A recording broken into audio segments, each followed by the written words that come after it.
میدونی چیه؟ هیچ منو دوست نداره. عزیزم منو دوست نداره، چون بینایی ندارم.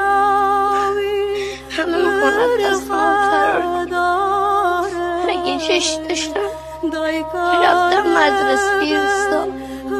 همه بچه های روستا میرفتم اونجا درس کنم. غیر از من که باید برم مدرسه نابینم که بر دنیاست. معلم میگه خدا شما نابینه ها رو بیشتر دوست داره چون نمیبینید.